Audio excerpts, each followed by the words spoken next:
photo opportunity sa mga side castles at ngayon ay nauuso yung party room kung saan marami kang makikilalang bago. Paalala lang nila sa mga dadayo. Dapat lang kung kalat mo, ilinisin mo.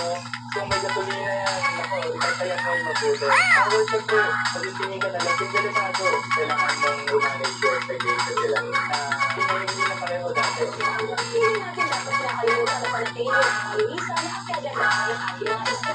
Dahil bukod sa tourist ng mga ito, kailangan pa rin sila ng ating mga kapatid. Mobile journalist Maymon Reyes po, nagtuturo ka ng balita.